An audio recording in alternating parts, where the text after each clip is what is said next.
Jordan Raanan, ESPN Giants reporter. He joins us now on the Boardwalk Honda hotline. And Jordan, you've been around this team the last couple of years.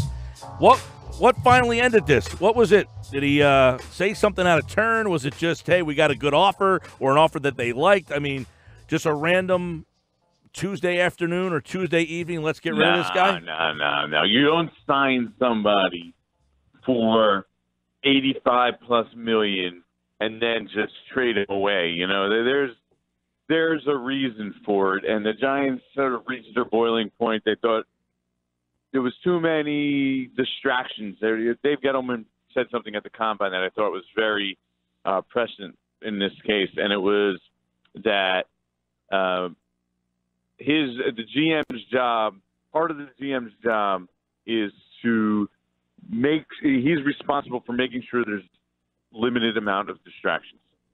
And, you know, there's a lot that comes with Odell. I mean, he's a tremendous player, but they just thought that there was too much that was getting up. I mean, if it was up to Gettleman, they probably would have traded him last year. But Coach Pat Shimmer wanted to crack at him. Then they end up butting heads this year. There was a couple things, especially right from the beginning in training camp and preseason, where the Giants wanted Odell to get on the field.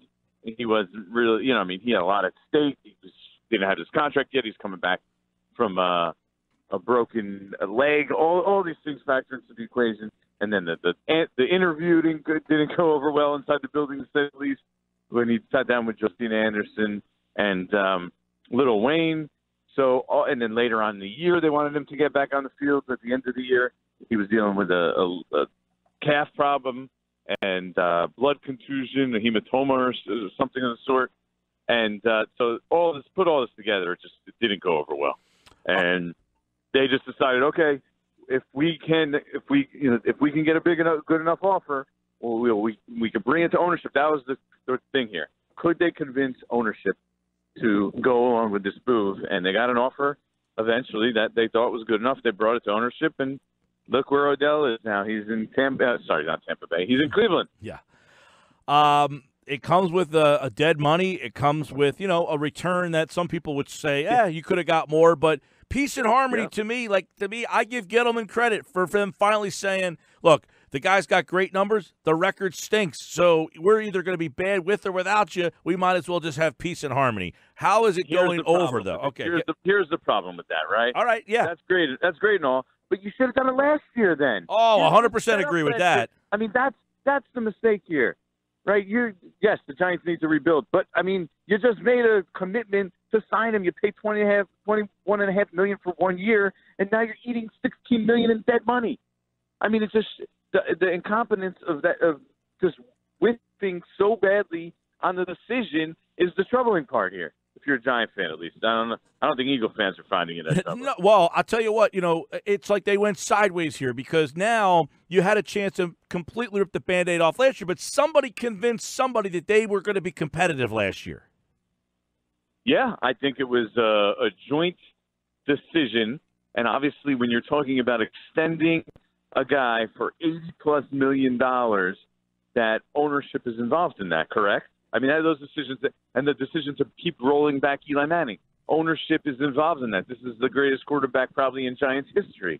So, yes, ownership and the front office together, they completely misjudged where they were as a franchise, and they've set the franchise back now. And the reality was, in order to make up for it and sort of try and self-correct or recorrect, is Odell Beckham's not on the team anymore. Well, Jordan, and let me ask you this. They got rid of one distraction, which I give Gettleman credit for. Fine. All right. You're right. They should have done it last year. They should have done it all last year. So is the quarterback next? Does he have enough stones to say we got rid of one? And not that Eli's a distraction or a problem, but you can't roll him back out there now with you know what I'm saying?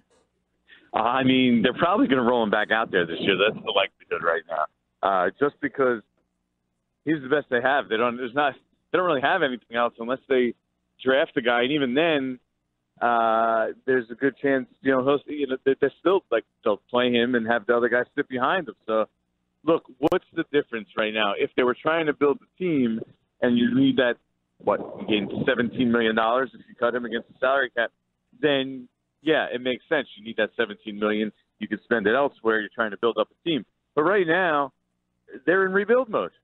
So well, they got the tomato, 6th pick and they got the what- 7th. They got the 6th and the 17th. 6, there might be someone, or they could take 17 and 6 and get a guy they really want. That is true, but what if there's not a guy they really want? That's true. I mean, but What if there's one guy they really want and he happens to be going number 1? they in on Rosen? And they don't have an option there. They like Rosen? They don't. Well, they did pass on him last year. I think it's a possibility. Yeah. But I wouldn't put it as a very high possibility right now. They passed on him last year. You know, if you love a quarterback, you take him. You know, you don't mess around. So there was They passed on a lot of quarterbacks last year. Yeah, so there was obviously some concerns with most of them. I mean, and he wasn't even at the top of the list, Rosen. So unless the price is really low, I would kind of be surprised a little bit, because if there's one position you don't want to settle at, what is that position? Quarterback, yeah. You don't want to settle. You don't want to settle at quarterback. You want to get your quarterback. Unbelievable. I wouldn't be surprised if they just make that decision. I wouldn't be surprised to see them turn some of their draft assets into future draft assets, a.k.a. next year. They have a lot of picks this year. Jordan Raanan, ESPN, covers the Eagles. The Giants. He used to cover the Eagles. That is your right. tweets, emails, are people like, finally, thank you, or did people not want to give up on Odell? No, I mean, he's such a good player. I think there's obviously a faction that's like, okay, enough. We're better off without him. He's a cancer. You know, those are the critical comments. But inside the locker room, they love the guy. Nobody's happy they moved him here in regards to in that locker room. Most of the fan base realizes he is a special player. They just want the organization to suck it up and get it right and just find a way to handle him, because he's a really unique character, right? In that he's not a bad guy. Like, most of the stuff he does is like just little stuff that you're just like, why are you doing that? And it just builds up and wears on some people. But, you know, when you get to know him, most people like him. He's pretty smart. Mm-hmm. He's an unbelievable football player. So it's just a strange dichotomy. And most people like him, though, because you know what? He goes out on the field and he's awesome. I mean, he is a game changer. I had somebody in the NFC East tell me, I am so happy he's gone, because he is so good.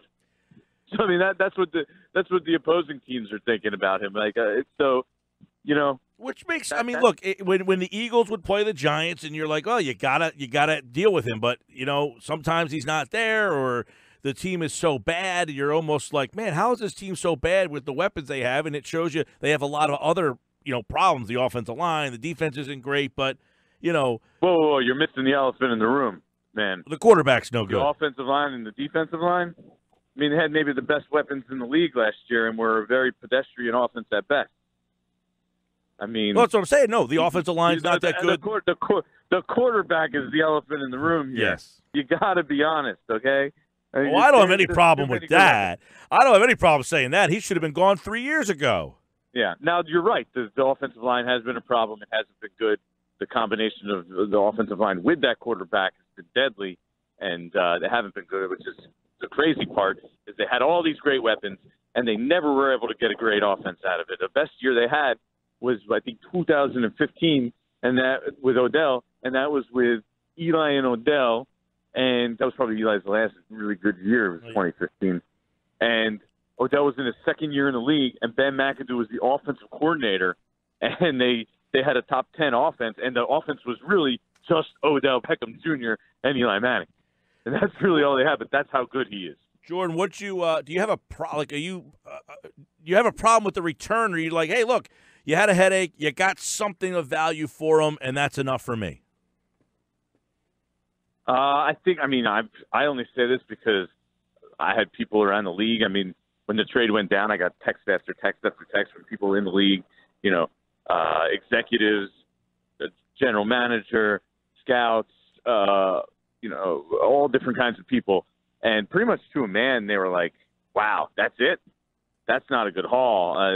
Seriously? I mean, like, these were some of the comments I was getting. So you would think they would be able to get something better for a player who is that good. But apparently that's the best offer that they received. And they think that's also in part because of their evaluation on Jabril Peppers, who they think is, a Pro Bowl safety, Pro Bowl caliber safety, at least can be that and turn into that. So the way they look at it, I think, is they got essentially 2 first-round type picks between the 17th pick and Jabril Peppers, and then an additional third-round pick on top of that. Pretty shocking. So they're in full rebuild, I would guess, right?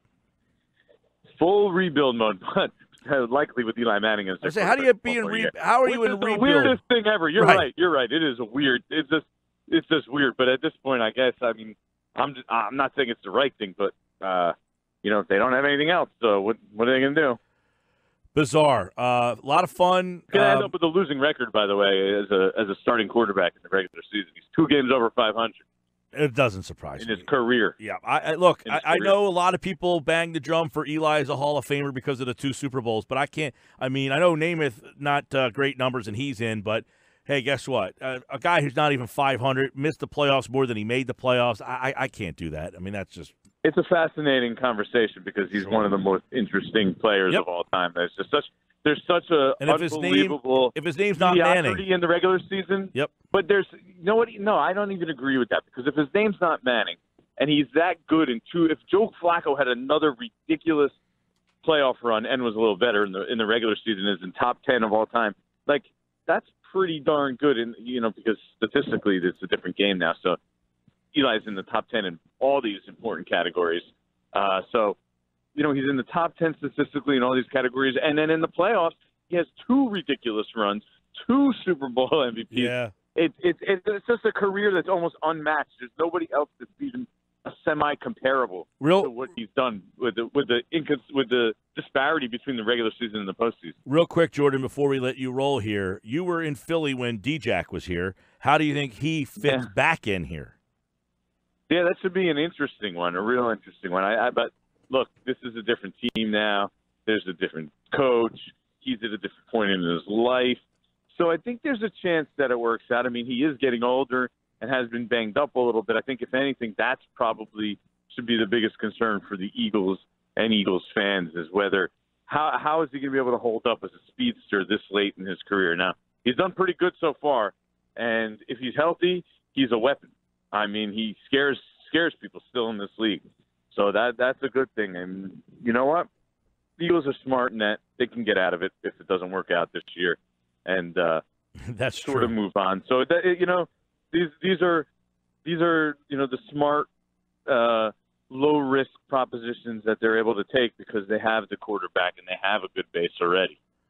All right, should be interesting to see where the Giants go draft day now. I know they're looking at Murray. They got a contingent out there for him today, and we will talk more about the draft as we get a little closer. Jordan Raanan, ESPN Giants reporter. Thanks, pal. Sounds good, Mike. Have a good one.